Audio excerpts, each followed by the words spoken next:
Hey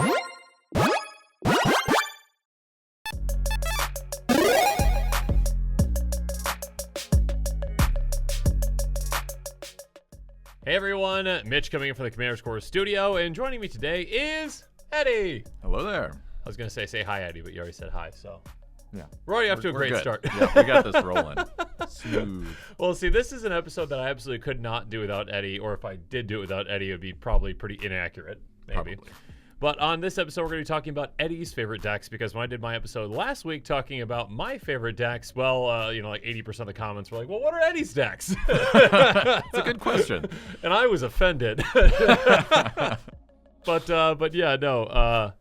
Eddie's favorite decks. You have 6 to share with us today? Yeah, I've got 6 with me. I'm not quite as well controlled as you, which is a little bit abnormal, but I can't resist building new decks. So I have I don't know, anywhere between 15 and 20 decks. It depends on the time of day.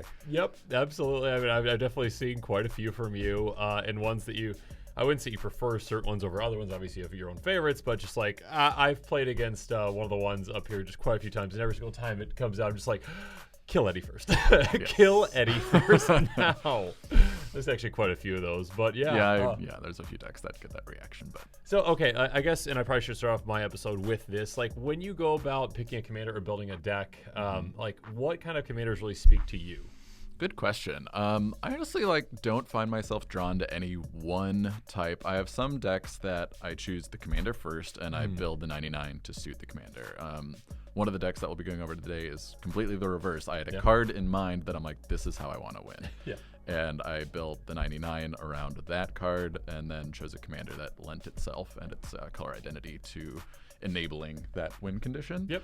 And there are other times where it's complex, right? With everything commander, do I want to build a strong deck, like a powerful deck that's maybe more consistent, but less variety and less variance, or do I want just a low-power, janky one for a more casual night where we're just gonna go to turn 20 and see what happens? So all those things go into consideration. Absolutely, and that's something I think you're really good at, and I like to recommend as well, is that make sure that you've got kind of decks for different situations. I'm not saying you need to have 80 decks. I'm saying that, just to have a variety of power levels, so that when you go to a table, especially just an LGS, and you don't necessarily know the people you're playing against, you can adjust. You can say, okay, that first game, we did have the discussion, but my 7 is someone else's 5, essentially. So, I need to maybe drop down a little bit, or I need to, step things up a little bit for this one, depending on, who you're playing against. So, it's good to have variety. It's good to change things up. And in my experience, the best games aren't necessarily the ones where I win, but where the whole table's having a good time. So could I bring my top tier Kinnan deck to every game and win a lot?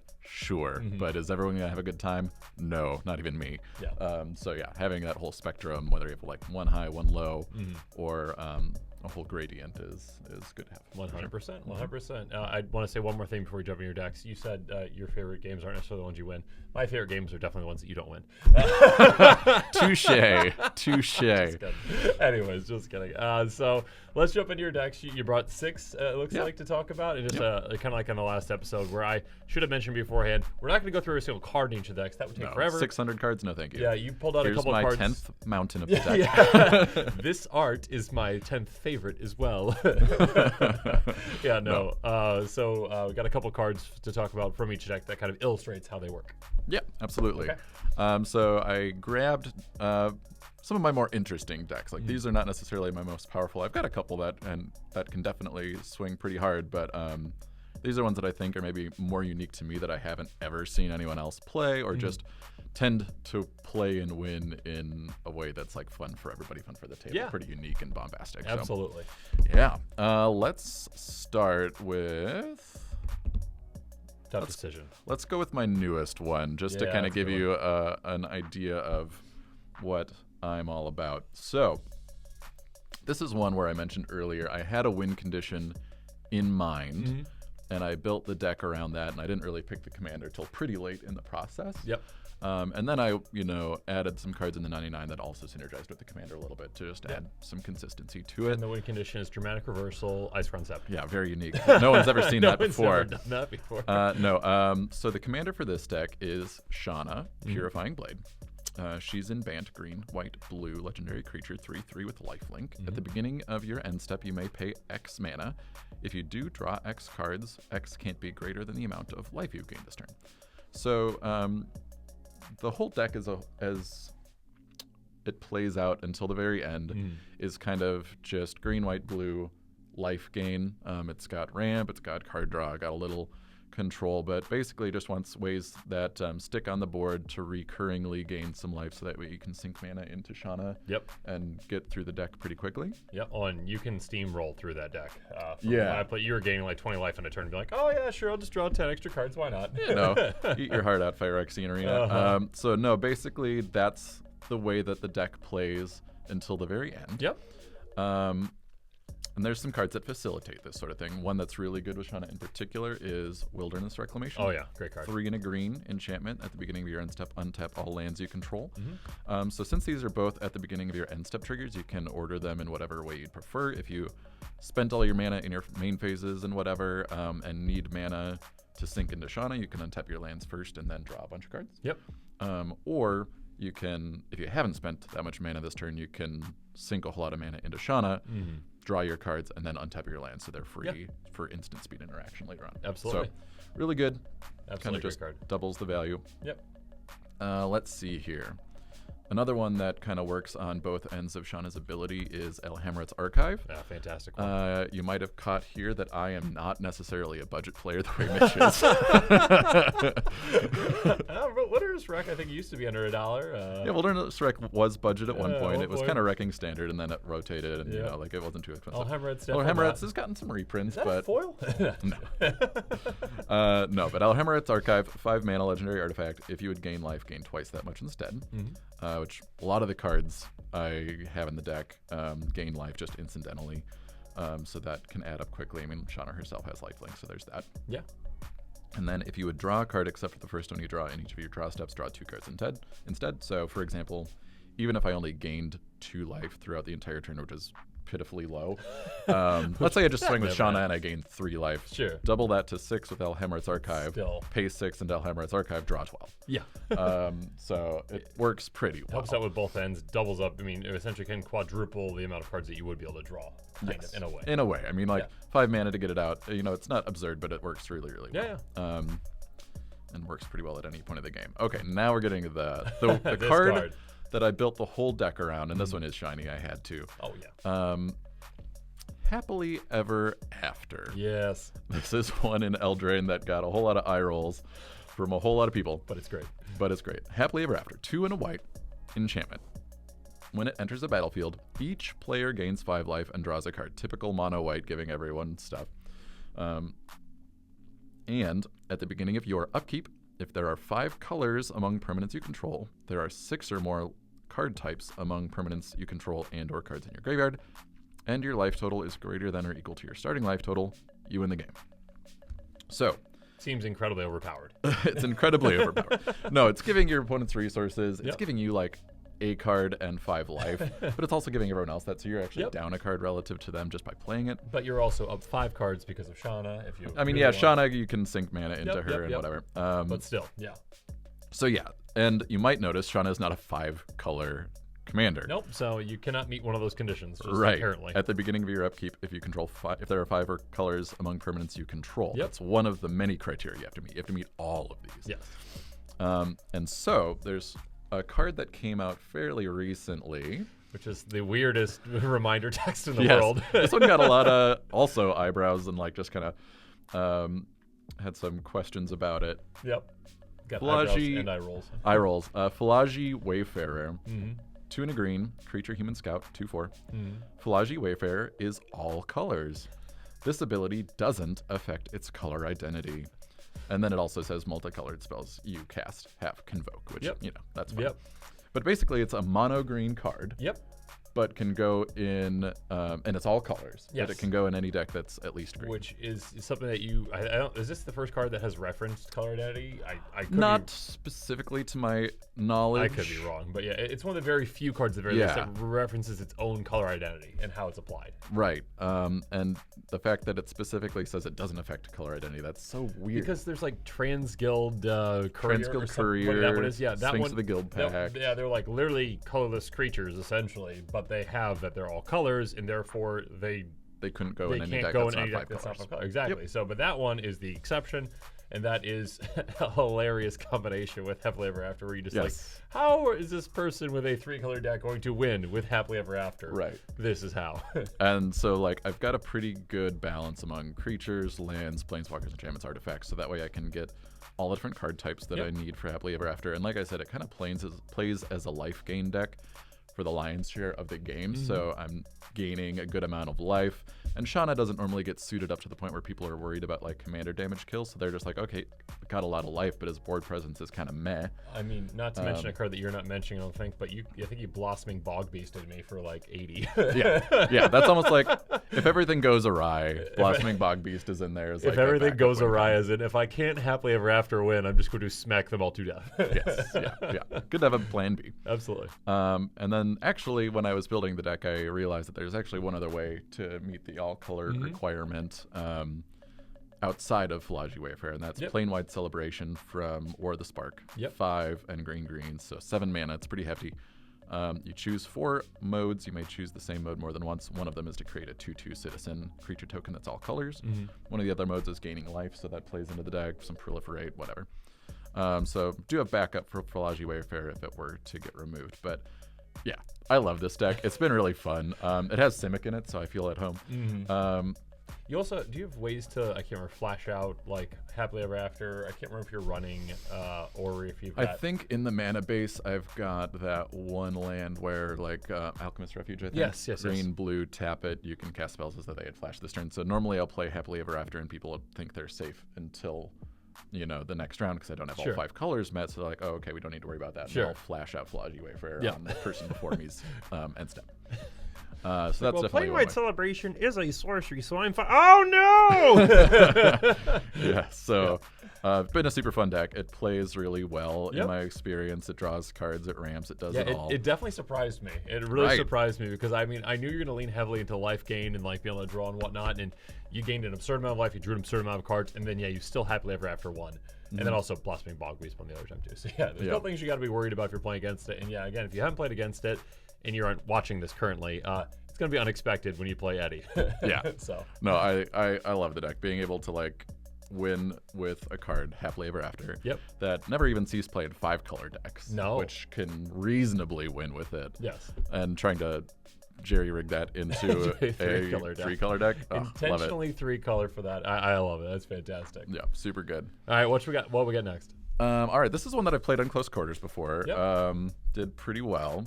And it's one of my favorite decks, Esika, God of the Tree. This thing hits hard. It does. So many people, and yourself included, guilty, love the prismatic bridge side of it, which just you reveal on your upkeep until you hit something nice. Until you hit the one creature you have in your deck, right? That's how everyone builds it, right? Of course. I mean, a lot of people, sure. But a lot of people like building that side of it. I instead I don't think I've ever played the prismatic bridge side of it. Not at least when I played against you with this one. Yeah. So Esika is 1 green legendary creature god. Vigilance, 1/4, so not like a huge scary creature, but she's got the Birds of Paradise text to add 1 mana of any color. And then she gives other legendary creatures you control also Vigilance and 1 mana of any color. So it kind of like shares the love. She gives her own abilities to all the other gods or legendary creatures in the deck. And it was kind of funny because this card is inspired by the Norse god Freya to a large degree, because it came out in Kaldheim, very Norse-themed deck. And eventually my family was increased by 1. I had a daughter, and her name is Freya, so now this deck is a little bit of an homage to her, so that's awesome. I also have a deck for my son, so that's a little bit of a soft spot. You're naming off of all the Magic cards, right? Yes. Nicole Bolas baby is next. Yes, watch out, world. So anyway, Esika gives all of my creatures activated abilities to add 1 mana of any color. I built the deck basically when the card was spoiled, so there weren't a whole lot of like deck lists, videos, EDH rec pages, nothing like that to really inform the deck building process, which I honestly love. I normally build a deck holistically, like myself first, and then I might check other outside resources next to make sure I didn't omit any cards that are like no-brainers. Kind of like utilizing like Scryfall as a resource essentially before going on to like an EDH rec. Yes. Exactly. So this deck is kind of built around legendary creatures. A lot of people do God Tribal. I have a couple gods in here, but that's just because they fulfill other roles, but it's mostly just legendary. Tribal with a sub-theme of activated abilities, because since Esika gives all your creatures vigilance, you can pretty safely attack, do some incidental damage, and then keep all that mana up in your lands or in your creatures to then sink into whatever activated abilities suit your purposes best later on the road.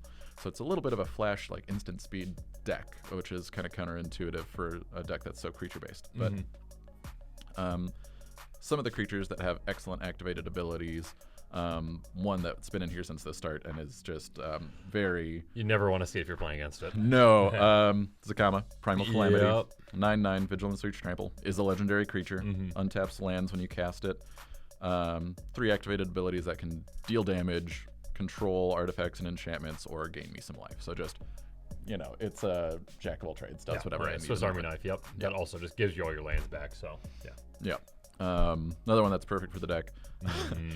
This one came from the left-handed secret layer, so it just messes with people's brains. I got to remember to try to make sure I put the right image in there. But yeah, looking at those is just kind of off-putting. Like, oh, that's wrong. just Something's wrong with this. Oh, God. Sithis Weatherlight Captain gets stronger for each legendary permanent you control, and then also has an activated ability for one of each color, Wooburg, to search your library for another legendary permanent with mana value less than her power. Very easily gets to the point where you can activate multiple times a turn, get whatever legendary you need in the moment. And then another fun one is Empress Galena, activated ability. So that's playing into my sub-theme. Then its activated ability gains control of target legendary permanent. Do players play legendary things in I've seen Commander? A few. Okay. Yeah. They typically, what do they call those? Commanders? That's right. And so it just gains control of target legendary permanent, which functions as removal because this doesn't change the zone of a commander. So it's not like getting killed or exiled or anything like that. You just get so they can't like recast their commander. And there's tons of other legendary creatures that see play. There's 2,000 legendary creatures or something. Another 322 added this year. So, and that's also the other thing about this is that like you keep getting because Wizards better. Because Wizards is focusing so heavily on Commander and putting out so many commanders, you get a lot of great options every single year to adjust within the deck. And there's a few other cards that are notable here. I'm going to go through them pretty quick since I don't want to take up too much time. One new card that you had just mentioned was Joda, the Unifier. Just insane in this deck. Absurd. Absolutely insane. Like if I had conceived of a card that I was going to create to make this deck bonkers, like no holds barred. I don't think I would have even come up with something that would have been too powerful. I would have been like, no, they would never do that. Ridiculous. No. So it just gives a passive buff, a massive passive buff based on the number of legendary creatures you control. So essentially, a number of creatures you control because you don't run any non-legendaries. No, there's no non-legendaries in the deck. Plus, it basically gives them legendary cascade. Just free value, again, free pump. One of the other one of the best legendary tribal commanders essentially, and just like, hey, this is a secondary commander for the deck in a way. I mean, like, there's a lot of people that probably would have changed from Esika to Joda when this was printed. Obviously, I've already got Esika built and got a soft spot for it, so that's not going to happen here. But it's so good in the deck. Another one that just cranks the deck up to 11. Kinnan, Bonder Prodigy. Gross. Whenever you tap a non-land permanent for mana, add 1 mana. So your Birds of Paradise legendary creatures now tap for 2. Gives them all double mana. Gross. Has an activated ability itself. And it's only 2 mana. It's bonkers. So you can get it out before Esika. Then it itself will turn into a Birds of Paradise. And then you get out Basalt Monolith and you win. I mean, I do have a Kinnan deck that does do that, but that is not this one. That's a different one. If people are getting a little too ornery, you can always Urza's Ruinous Blast. Legendary sorcery. Exile all non-land permanents that aren't legendary. So that's my stuff is fine. Your stuff is fine. Everyone else's stuff is completely gone. So good. Except for the commanders that you then steal with Empress Galena. Yes. Reki. That's the history of Kamigawa. Just whenever you play a legendary spell, draw a card. The original Legendary Matters commander. Yep, I've got Joyra in here too, so she does a lot of the same.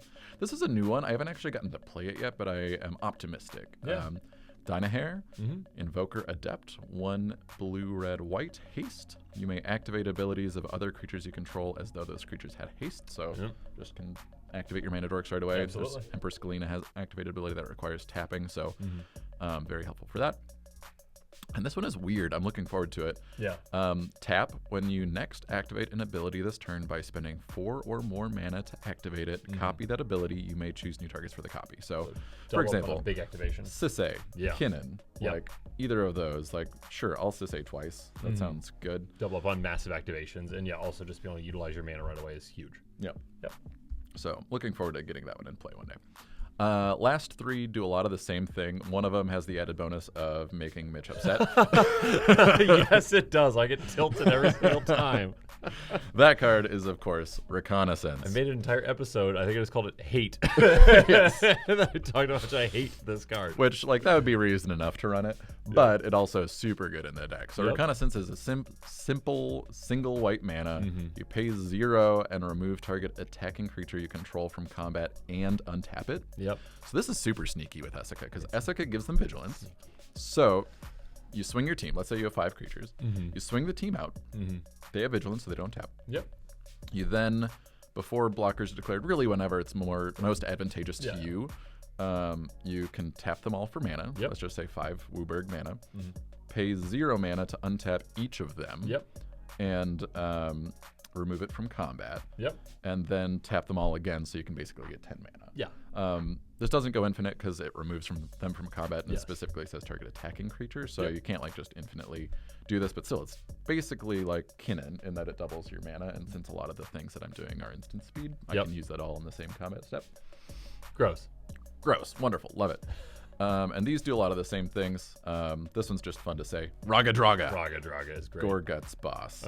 Each creature you control with a mana ability gets +2/+2. Which is Esika all of them. Gives them all mana abilities. Whenever a creature you control with a mana ability attacks, untap it. So same thing with Reconnaissance. You can declare attacks with the Raga Draga trigger on the stack. You can tap them for mana. Let the untap abilities resolve. Tap them for mana again if you want to. And a just great bonkers. And a great way to just dump mana into it as well, for I believe like a giant pump effect too. Or no, whenever you cast something big, then you get a pump.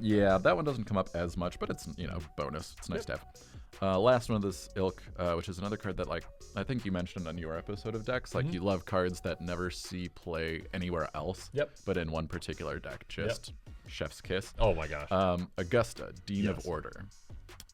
This one you get every single time. I think Eddie stacks his deck. I'm pretty sure this one does show up a lot. It lot. just keeps showing up. 2 and a white. Other tapped creatures you control get +1/+0. Other untapped creatures get +0/+1. 1/3 human cleric. Whenever you attack, untap each creature you control, then tap any number of creatures you control. We should say this is the backside of another Dean that that never sees play in it. Plarg, I think. Yeah. I love saying Plarg too, but he's terrible for the deck.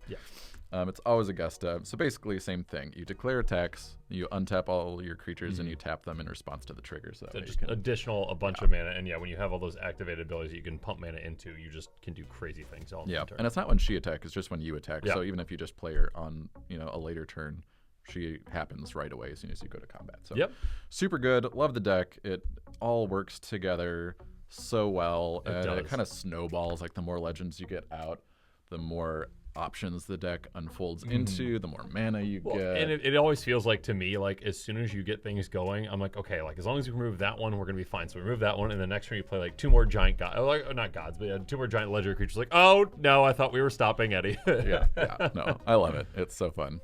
All right, what's next? Why don't you pick? You see the 4 over here. Let's talk Brudiclad. Oldie but a goodie for you. This one won't take too long. This one was also on close quarters, but Brudiclad just does stuff that no other commander can do. Like no other card has really got an ability just like this stapled onto it. Why don't you read it for us, Mitch? Creature tokens you control have haste. Now, no other commander has that at all, ever. Actually, I'm pretty sure there is. There's a Naya one now that just made. Anyways, the important part of this one, though, is at the beginning of combat on your turn, create a 2/1 blue mirror artifact creature token. Then you may choose a token you control. If you do, each other token you control becomes a copy of that token. Basically, take all your tokens, turn them into one thing. And so this one is interesting because it relies on having so many different parts of the deck that need to kind of come together to have it work, but when it does, it's glorious. Oh, absolutely. So you need mana ramp, you need card advantage, you need things that make tokens, Yep. you need things that are really good when you have multiple of them, when you shift them via Brudiclad's ability. Yep. They're all artifacts, so you can kind of play around with the artifact sub-theme. I think since I've had Brudiclad together for so long and have so many reps with the deck, like I've gotten it to a pretty good balance where you can do all those things and have things that kind of overlap and do a couple of those synergies. But it's very easy to lean too hard into one and not have enough of the other. And Absolutely. This is Commander, so I mean, that might happen anyway. But it's just has to be this weird mix of all these abilities, and but when it works, it's glorious. Absolutely. So the payoffs, let's start with the fun stuff. Sure. So these are the cards that, like, once you get them out, you want to somehow get a token copy of it. There's many ways in the deck to make token copies of these cards. And then once you shift them all into multiples of the same card, it's typically game over. Because, like, you wouldn't want to do this until you probably have 5 or more tokens that can really make it happen. But one of my favorites that I've had in the deck since it started, Hellrider. Oh, that's a great one. 2 red, 3/3 haste devil. Whenever a creature you control attacks, Hellrider deals 1 damage to defending player. So I think the first time I played this, I had the Hellrider itself and then 11 tokens. So I... Gross. Yeah, right? So I just shifted all of the tokens into the Hellrider token, because typically you want to play the payoff and a clone at the same time. So that way it's a little bit more element of surprise. Yep. So then with Hellrider, you have 12 of them, let's say. Yep. You move to combat and you swing. Each Hellrider sees all the other Hellriders, and so you basically get 12 times 12 damage dealt before even blockers are... 144 damage, I think, right? Before blockers are split up declared. however you want with based on your attacks, but yeah, Yeah. you don't have to get through. Your No. opponents are gone. Yeah. They don't get a chance to block. No. So good. This one, I think... Did this one? I think this was in close quarters. That was in close quarters, I believe, and that one really surprised me. Just now, Yeah. I didn't even think of. I mean, I was like, oh, that's probably not good if there's multiple copies. I'm like, oh my gosh, this is out of control. Well, this is one of those weird cards. I think it was originally printed in the first Jumpstart I think set. you're right. And it is one of those cards that, like, when you're looking at new cards that are spoiled, you're like, that's fine, but whatever. But when you think about it, like, I remember looking through the set and having that reaction, and then going back and I'm like, wait a second. Corsair Captain. Absolutely. 2 and a blue, human pirate, 2/2. When it enters the battlefield, create a treasure token, and then other pirates you control get +1/+1. So again, doesn't seem that obscene at first, and it really isn't in most other decks. But it does a couple of the things the deck wants. Number 1, you can play it early and just get a treasure token, add to your token count. That's pretty safe because treasures don't...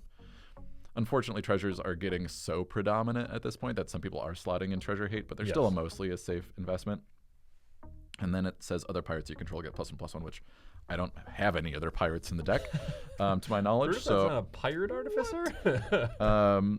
but then again, the Hellrider thing, if you get 12 of them, they all plus each other, +11/+11. So they're all 13/13s. Yep. Plus, if you clone it, you still get that ETB for treasure tokens. You're getting money back, essentially, or, I mean, you're getting treasures back, you're getting extra mana back, or also you're just adding to your token count even further. Is probably so it's cards like this that really overlap in multiple categories of what the deck wants to do that make the deck work. It's not quite as flashy of a win as Hellrider, like you're only attacking for like 100. It's a bigger commitment to say, like, let's win with this versus let's win with the Hellrider, sorry, Hellrider is the bigger commitment because that's only for the finish. Yep. That's not for a build. Right, but it adds some consistency. Stun rip. This next one I've not played against yet. I haven't got, this one I am excited about. So this is from the 40k decks. Bloodthirster, 5 and a red. What a name. Right. Demon, 6/6 flying trample. Whenever it deals combat damage to a player, untap it. After this combat phase, there's an additional combat phase, and it cannot attack the player it has already attacked this turn. So obviously a good card by itself. Brudiclad can take this to infinity. Yes, as long as you keep getting through, right? Yeah, so basically the way it works is you have Bloodthirster, and then you make a token clone of it somehow.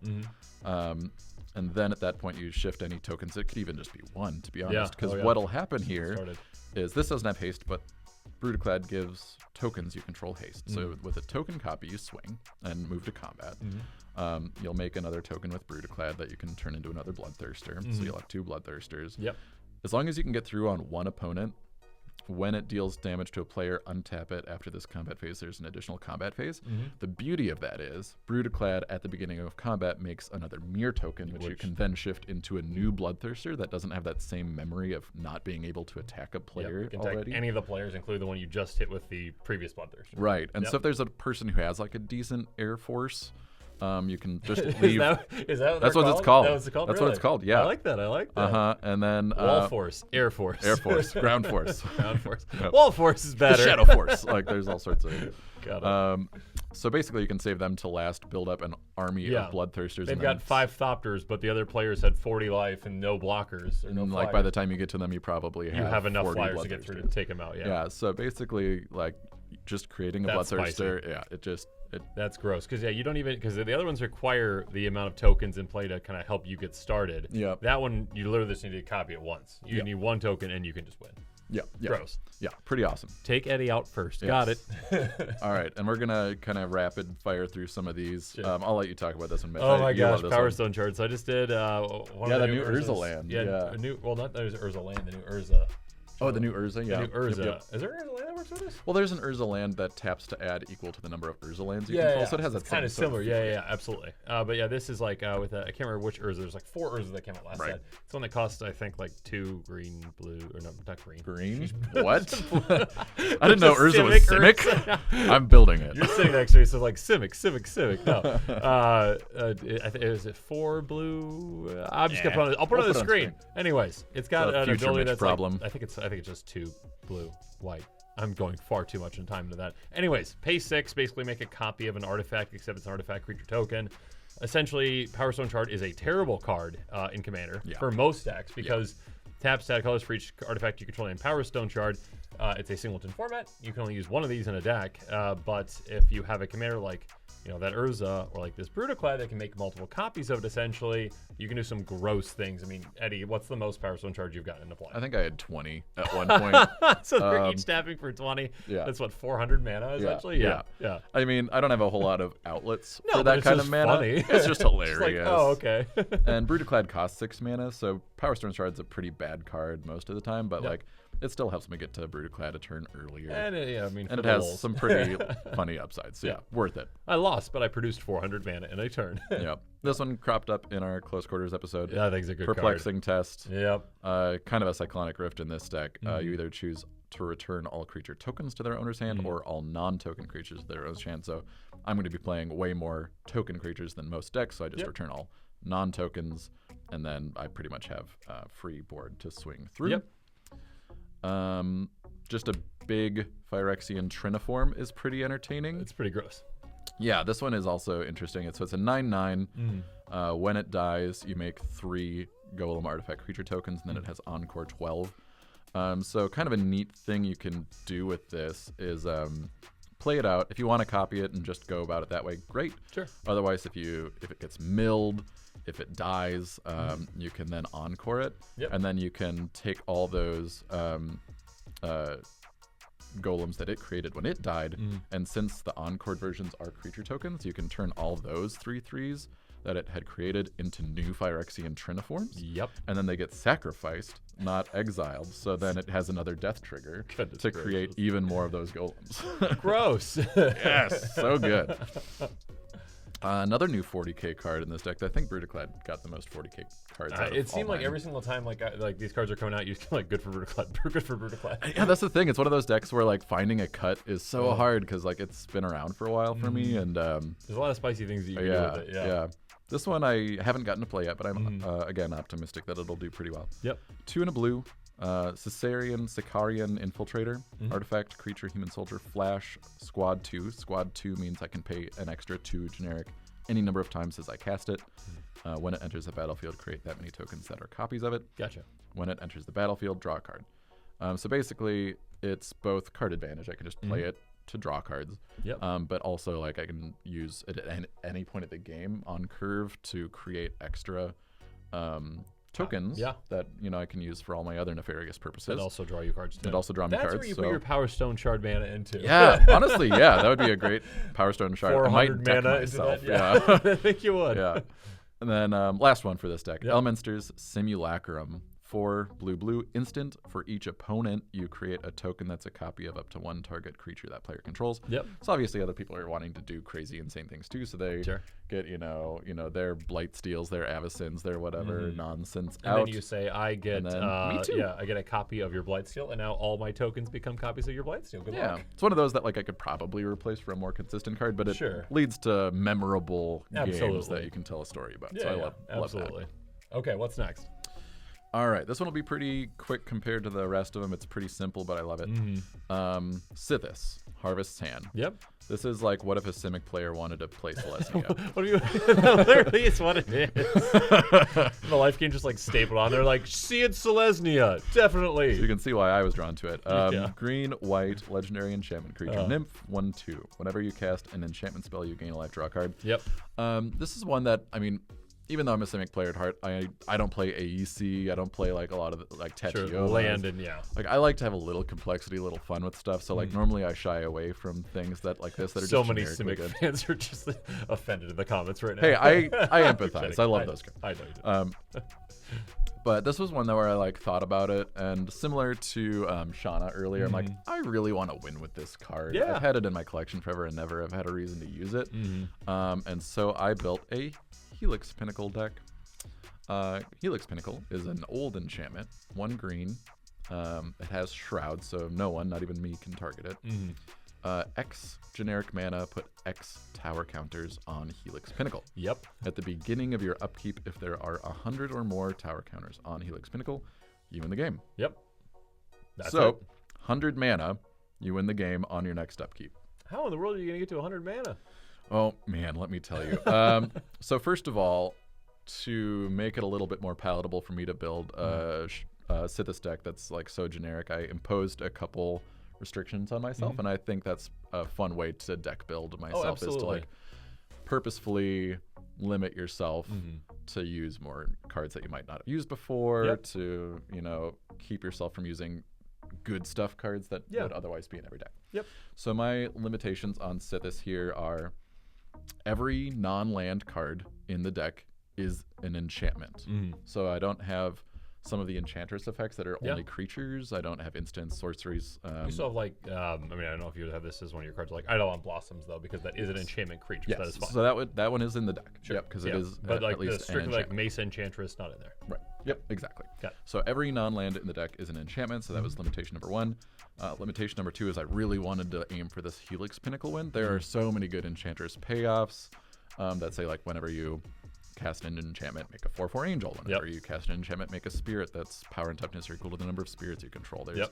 So I've had those in the deck, and honestly, when I played, I was I really should just go for a win this way. It's more efficient. But so I've actually cut those cards because I really want to force yourself to win with this.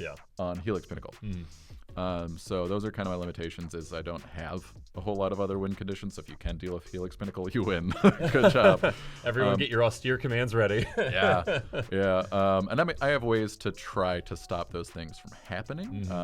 But overall, it's been pretty fun. So Helix Pinnacle is the win condition. I have an abundance of ways to generate a whole lot of mana. Pretty much any overgrowth type of effect. Yeah, the Garth enchantments that I love so much too. Yeah, you can take that one if you want. Yeah, so whenever enchanted land is tapped for mana, its controller adds green to their mana pool. A very efficient ramp spell. Essentially, that just hyper powers one of your lands. That's definitely not a term, hyper power, but now it is. Yeah. No, so since I have so many of this in the deck, and I don't run a whole lot of the indestructible lands, I typically try to put one spread them on out. Yeah. each Makes of it my a lot lands, so I'm harder not for opponents committing to- too hard. Yeah, if someone's gonna beast within something, it only takes out One land. One land. Sanctum Weaver. Yeah. Also, when you're casting any of these, though, you are gaining a life and drawing a card with Yes. your commander too, which is huge. Yes, So, absolutely. Sanctum Weaver, 1 and a green, 0/2, add X mana of any one color where X is the number of enchantments you control. I've made upwards of 100 mana with That's that when I have a crazy. mana doubler out. Whip Silk, 1 and a green, Such a good card. green, and you can return it to your hand. Enchanted creature may block as though it had flying, which never matters. It's basically just here to bounce with Sithis. I can sink any excess mana into it to keep the hand full. Pay 2 mana, basically draw a card, gain a life. Yeah. I've got Stony Silence in here. Rude. I know. No, it's 1 and a white. Activated abilities of artifacts can't be activated. I don't have any artifacts in the deck. Yep. There's a few of these Silver Bullet cards that work pretty well. So I've got like Stony Silence, Rest in Peace, which hoses graveyard decks and aristocratic decks because it stops death triggers. And then I think I've got, Sphere of Safety, which, you can't attack me because I have 20 enchantments. Yep. Limited resources as well. Yeah, so it's a bit of that. Expand. I think it's called Pillow Fort. So you can kind of like, kind of use these Silver Bullets that really can hose other decks but don't affect me at all. Yep. Asymmetric. And then one card that really kind of says, leave me alone, is Solitary Confinement. That's a good one. Yeah, 2 and a white enchantment at the beginning of your upkeep. Sacrifice it unless you discard a card and you skip your draw step. But it gives me Shroud, so I can't be the target of spells or abilities. And it prevents all damage that would be dealt to me. You've got other ways to draw cards, obviously, with your commander. Yeah, so if Sithis is out and I play 2 enchantments, which is very easy to do, I'm going to be set as far as not having to sacrifice Solitary Confinement. Yep, 100%. And then I'm basically untouchable by damage at least. Yep. So very fun.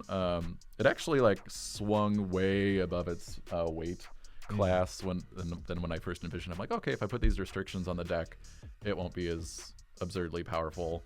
And it ended up. It still goes pretty quick. Since Sithis is so low to the ground and you can get her out like turn 2 guaranteed. Yep. It just puts the pedal to the metal and never really lets out. You have a full hand, you've got a full grip, you just keep going more and more, enchantment ores, more things in play, more ways to stop your opponents and more ways to, get to Helix Pinnacle. And Yeah.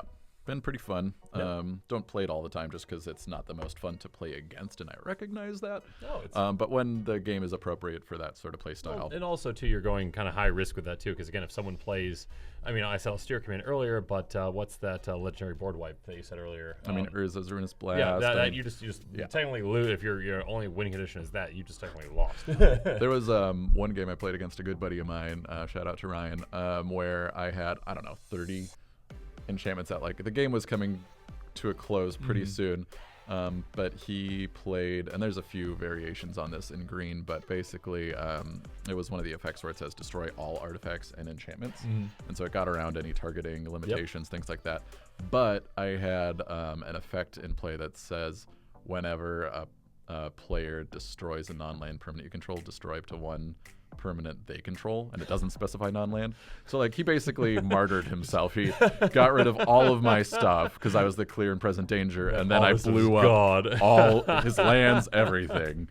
So kudos to you, Ryan. That was very, very selfless of you. Funny. But yeah, totally can get blown out. Absolutely. Last 2 decks. Yep. Which one? Let's do that one when you get in your hand already. All right, so this one has a storied past. Initially, it was kind of like the last deck where I had a limitation where I was like, okay, this was before the Golos ban. Yep. And I was like, I'm going to build a Golos deck that isn't. That doesn't Golos. Doesn't Golos. It does not Golos. It does not do any of the gross things that Golos is. It's strictly to, get a land, and I will never activate it because it is actively bad for the deck. It actually is, which is really funny. So that was how the deck originally was Golos before the ban, and then Golos ate the ban. And, I was wondering where he had so many different sleeves. You might show the camera real quick. All the sleeves. Yeah, I was like, that's got to be multiple decks. But no, this is all. This is one deck. This is one deck. These are not in the deck. Yeah. So, in this rainbow-colored hand here, are my alternate commanders. So they're all 5 colors. So I've got like the Stranger Things pairing of 11 and Mike, or Cecily and Offhelm is the ones that I have. Kyodai, Kenrith, Progenitus, Jensen Carthalion, Jared Carthalion, Okagachi, Garth One-Eye, and Child of Alara. All 5 colors. All 5 colors. And so these aren't in the 99 of the deck. These are all just, I keep them at the front of the deck, and what I typically do is just roll a dice and decide on the commander and play that one. 10 set me like I think so. 1, 2, 3, 4, 5, 6, 7, 8, 9, 10. Yep. So I roll a d10. I roll a d10, find out what I'm playing that day, because it truly doesn't matter. Yeah. Because this deck is silly. The whole point of the deck is I, again, wanted to make a Golos deck that wasn't good. And literally, you could not use the ability effectively. Yeah. And so what I settled on, this was right around when Kaldheim was revealed, and the Foretell mechanic was in vogue. And basically, I built a deck that what I call it is Upside Down Tribal. It's a fantastic name and is very fitting. So basically, most of the cards in the deck, besides like some mana ramp and card draw, because I need the deck to actually be able to function, plays upside down. So my opponents don't know what I'm doing. I don't know what I'm doing most of the time. Yep. But it actually has worked. It's a deck that I reach for when I know we're playing a lower power game or I'm playing against someone new that might not know the game as intricately as me. They don't know the game. I'm playing this upside down. Yeah. What? Yes. Welcome to Commander. So it's a morph? No. It's Foretell. So, okay, here's a little tour of the upside down mechanics. Green Slime, Foretell, Flash, Ooze. When it enters the battlefield, counter target activated or triggered ability that an opponent of an artifact or enchantment source. If an permanence ability is countered this way, destroy that permanence. Basically, Take something out. It takes something out. It's pretty good. I've actually gotten some pretty good use out of that one. I've liked it. Of course, the first mechanic everyone thinks of for Upside Down, Morph. So we've got none other, Willbender. Everything is Willbender. Everything is Willbender. Every single morph is, even the Foretell cards are Willbender. Sometimes.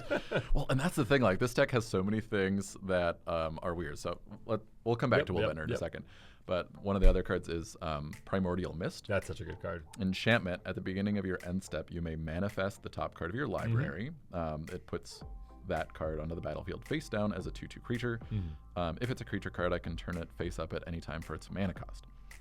And then Primordial Mist also has an ability that says exile a face down permanent you control face up. You may play that card this turn. So like, it doesn't care whether it's upside down due to a manifest, a morph, a megamorph. Like, doesn't matter. Any of the things. Any of those things. And sometimes I'll manifest a card with Primordial Mist and it'll turn out to be a morph. And then I can then turn up for its morph cost. And so it just has a bunch of weird things that never come up normally. In most decks, because most decks aren't built with every single upside down mechanic. Yes, for good reason. But back to Willbender, it's morph, and it says whenever it's turned face up, change the target of target spell or ability with a single target. So it really gets people. Like if someone's trying to go for removal, do something like a big, like I'm going to draw 20 cards, but it's targeting a player, like no me. How about that? So basically, anytime a new set comes out, I just do a Scryfall query for the word upside down or face down. Yeah, I was like, upside down's not going to get you anything. I was like, yeah, face down. Like there's one new one in the Brothers War, actually, that says you can exile a card, exile the top card of your library face down, and then you can tap it on a later turn to play any card amongst the face down cards. Oh my gosh. Yeah, I think it was like Kayla's Brooch, Kayla's something. You'll have to, future Mitch will have to deal with that. But that's the only card recently that's been added to the deck. Gotcha. But basically, I just get obnoxious with it. That's so funny. Another thing that says upside down is the hideaway mechanic. So anytime there's a new hideaway card, we add those. They changed the way that one works. But yeah, it used we'll to be, get to that a different way. They just put it on the bottom in whatever order you want. Now they changed it random. Jerks. You just messed up a bunch of Grenzo decks because of that. For no reason. That's true. I didn't even think of that. Poor Grenzo lost down 2 cards. I love Grenzo. Anyways, continue.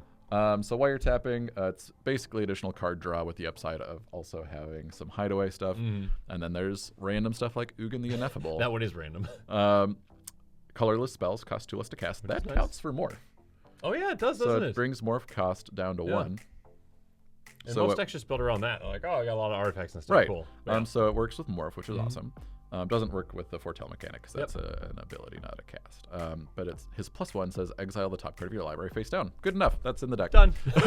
Does it say that's all I care about. But then eventually, if that gets removed, then it goes to your hand. So it's a form of card advantage as well. So this is just a silly deck. It's not good.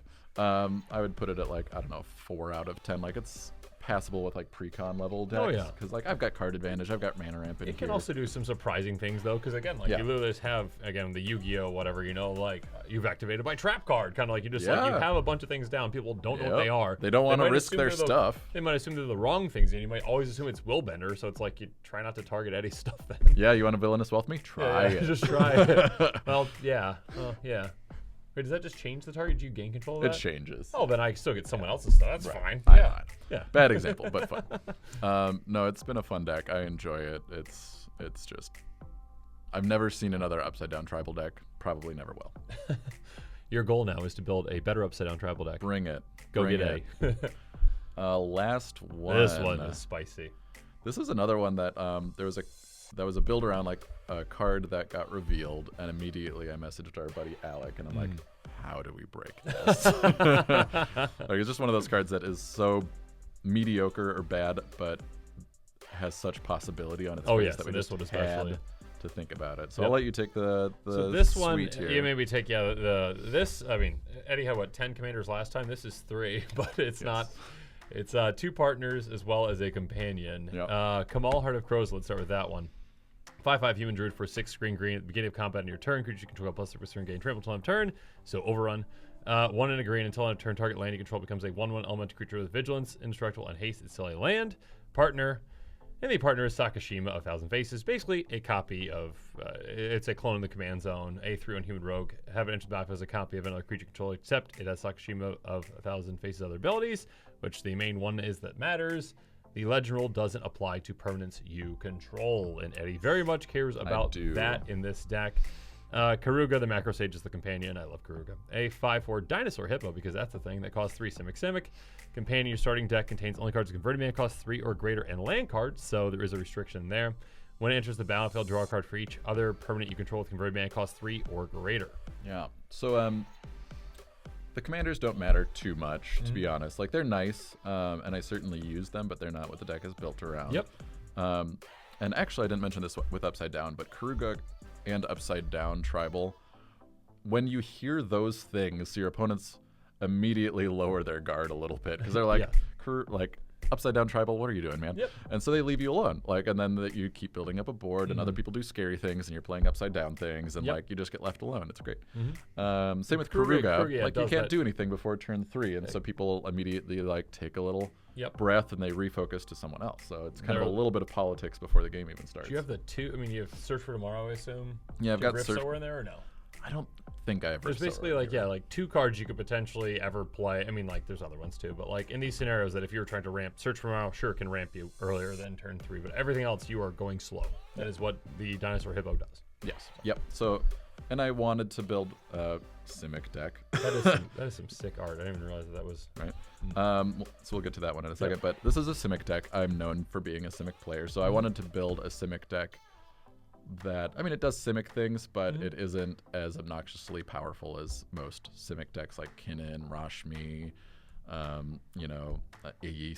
Tatio. Like, there's so much generic Simic stuff out there. I wanted to try to do an interesting and low to medium power deck. Sure. And so this one does take a long time before it really builds up, but it is kind of inevitable once it starts to build up. If it gets going, it's hard to stop.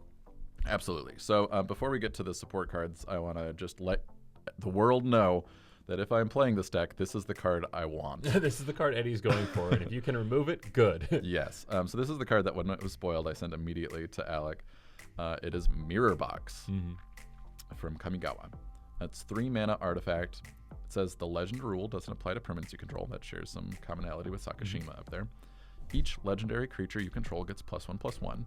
And each non-token creature you control gets +1/+1 for each other creature you control with the same name as that creature. So when you first read that card, at least for me, it seems to bring you to a direction to play a lot of the Sakashimas, where like you can clone one legend, maybe a couple legends, and it's really kind of pushing you towards a single legend. Sure. Because it gives you +1/+1 for each creature you control that shares the same name. So it's kind of pushing you that direction, like just get a bunch of Kamals, whatever. And then like Mirror Box will pump them up even more. So that's like the obvious way to go about it. It does have a safety valve built in it because it says non-token creature you control, because tokens otherwise would all share the same name. Yeah, you just would be pretty busted. Get out Soldier and be like, okay, all my soldiers are +10/+10. Yeah, it would go in like my Reese, the redeemed deck, where like, oh, all elves are now +30/+30, whatever. That'd be 30. I think you're undershooting how many elves you can get out. Fair. So that would be too obvious. And so Alec and I were like, that's nice, that's fine, but we are too janky for that. So we have to take it a level further. And I was like, okay, how could we make a non-token creature that shares the same name as another creature that isn't strictly all about cloning the same legend over and over, because that would be a little samey, isn't very consistent. It it's just got some problems. And you said persistent petitioners, done. Right. That would be a good deck for Mirror Box, admittedly. But no, I went a different direction. I was like, what cards do we just passively get into a game of Magic that all share the same name? Lands. Basic lands. Of course, basic lands. And how do we turn them into creatures? Well, thankfully, there's a suite of cards in Magic's history, such as Sylvan Awakening. That's a great one. 2 and a green, sorcery. Until your next turn, all lands you control become 2/2 elemental creatures with reach, indestructible, and haste. They're still lands. Yep. Now, all of a sudden, those lands, which share the same name, are also creatures. And massive and indestructible. And massive and indestructible and hasty and going to kill you. And vigilant? Are they vigilant as well? No. There's other effects that do. Okay, I was think going to say. Kamal's I think you're right. Will is in that the deck. That one does, yeah, vigilance. Rude Awakening is in the deck. Yep. So there's a couple backups for this type of effect because it's so important. But basically, I'm trying to do the Simic thing of getting all my lands, and all but 2 of my lands are basic. I was going to say, yeah. You have a lot of basics in the deck. What I tend to do is to get just enough islands to be able to cast my spells, and then I just lean heavy and just get a whole lot of forests. Yes. With effects such as Wood Elves. So Wood Elves says when it comes into play, search your library for a forest card, put that card into play, then shuffle your library. And there's a good amount of clone effects in the deck. Rite of Replication, Irenicus's Vile Duplication, and so I typically clone these cards that go and fetch lands. I've got Sakashima to do that as well consistently. And basically, I'm able to, once turn 3 comes around, go get a land, start ramping. Next turn, go get a couple lands. Turn after that, go get 4 lands. Yep. And it just starts to snowball. Yes. And eventually, I have my entire mana base out there, about 25 forests, give or take, and then gone up against that. Pretty great. Get Mirror Box. There's a couple ways in the deck to tutor it out. Trophy Mage, one of the mages. One of those mages that gets it. I think Trophy's right. I think I have Tezzeret the Seeker. So basically, I can get Mirror Box relatively reliably. Yep. If the game is just not going that way, I can always hardcast Kamal and copy him with Sakashima, and then when I animate my lands, they all get +6/+6. Yeah. So that's kind of why I chose those as the commanders. Makes sense. And then, you swing with 25 lands that, because of Mirror Box and they're non-tokens, they get +1/+1 for each other creature you control with the same name, so they're all +24 on top of their base power. Yep. And so you're swinging with 25, Giant 26, 26s. Yeah. Just that's enough to kill people usually. most of the time. Usually they don't have enough blockers for that.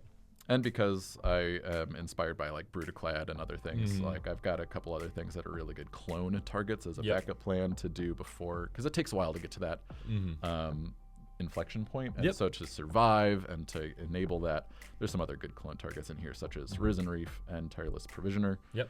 You want to take either of those? Yeah, Tireless Provisioner is a jerk. Totally is. A 3/2 Elf Scout that is somehow uncommon. A landfall. Whenever a land enters the battlefield under your control, don't create a food because no one does that, or create a treasure token. Basically play a land, get a treasure token. Yes, you clone this 3 times, play a land, get 3 treasures. Yeah, you can do some really disgusting things, have some really disgusting. I think on close quarters, I regret. I felt so bad. No, don't feel bad. It's just, that was just shows how gross of a card that can be. It turns it into Simic Storm. Risen Reef. We actually, I think, had a Risen Reef off once because I also played my Giganta Karuga deck, which also likes to clone things too. And we had a Risen Reef off, and I think you won that one. Yeah, we had more Risen Reefs, we were but in LGS, I think you ended up with like 9. I had 7 or something. This one also can get pretty obnoxious though. A 1/1 elemental for 1 green/blue. Whenever it or another elemental enters the battlefield under control, top card of your library. If it's a land card, you may put on the battlefield tapped. If you don't put the card on the battlefield, put it in your hand. Basically, what's the snake elf thing that costs 1 less than it? Oh yeah. Whatever that thing is. Yeah. I'll try to remember to put it on the screen. Stone Coil, something serpent. Not Stone Coil Serpent. Coiling Oracle. Coiling Oracle. We got there. Coil. Anyways, basically that, but also counting other elementals coming to play. Since it counts itself and other ones, when you're getting token copies of it, you get an absurd amount of triggers. You just get a ton of cards. You draw a ton of cards. You get a ton of lands into play. I believe it's tapped, so at least that, unlike Tireless Provisioner, you're not getting the mana right away. Yeah. But yeah, some pretty gross things. And again, that can kind of like make it, obviously just build up your board to that threatening state where when Mirror Box comes out, then it's just absurdly powerful, but also kind of like detract away from what the actual threat is and what the deck's actually goal is trying to do. Because it's like, people are like, oh, this is a clone deck. Okay. But eventually it's like, oh no, this is a Mirror Box deck. Yeah. I love it. Yeah. So that's my Kamal Sakashima. Yeah, that's Karuga a fantastic one. Mirror Box deck. Because I just really wanted to make that. Sometimes you just have like a single card and you're like inspired by that card and you're like, how do I make this work? And this was one of those decks for sure. Yep, and everyone needs to start running more of those cards that like search someone's library, like Denying Wind or whatever. Like, I mean, no one runs that one's cost a ton. Surgical Extraction. That thing. I mean, that would destroy a lot of my decks too. Oh yeah, 100%. If you know what deck I'm playing and you've seen the episode on it, or if you're in my play group as well, and you've seen it before, you're like, this is the Hypergenesis deck. Surgical Extraction, Hypergenesis. Oh, scoop. Yeah, I lose. Yeah. So hopefully that gave you a good idea of like what I'm all about when I'm deck building. I like synergy. I like unique decks. I mean, everyone I think likes unique decks in their own way. These are just the kind of flavors that I have chosen for whatever reason. So again, if you're playing against Eddie, remember always take Eddie out first. It's a good policy. You know exactly what Eddie's going to do, even if it's. I'm trying to think of what's the least threatening of all the decks. Even if it's upside down tribal. Yeah, even if it's that, take Eddie out first. Yeah. So. I mean, there's a reason we have this play mat. Oh, that's true. There we go. Blame Eddie. It was right in front of us the whole time. I definitely didn't intentionally have that ready when Eddie got here. I mean, I've got a Blame Eddie play mat, and that's like my default play mat. Yep. So you also have an Eddie shirt on, although it's Stranger Things. There you go. For any other Stranger Things fans out there. Yep. Eddie was very upset as soon as there wasn't an Eddie in Stranger Things, or there was an Eddie in Stranger Things, but not the card in the Stranger Things. So in Secret Lair, sometimes they tuck a secret card in there, and they had like the Stranger Things cast, and I'm like, maybe that Eddie will be the secret card, but and it was like the upside down and the Hawkins Laboratory. Yep, exactly. Which totally makes sense. But does maybe next time. So yeah, next time. There you go. On that next secret lair, because there's not enough secret lairs. Oh no, they need way more. Alrighty, well, thank you for joining today, Eddie. Thanks for showing off your decks. Happy to. And yeah, of course, as always, first up, comment below and let Eddie know what you think about his decks, and then, as always, thanks again and have a good one. This show and episodes like this one are possible thanks to viewers like you. If you're looking for an easy way to help support this show, make sure that you like, share, and subscribe. Also, hit that bell notification icon so you don't miss any new episodes. You can also go check out our playmats and other merchandise at thecommandersquarters.com. We also have a ton of brand new t-shirt designs in stock, so make sure you check out those as well. Another easy way to support this show is with our TCG Player affiliate links. So whether you're buying a deck or individual cards, you can use this general link right here or one in the description. And the final way that you can support this show is by supporting us directly by becoming a patron. There are many benefits to being a patron, and I truly couldn't do this without all of their support.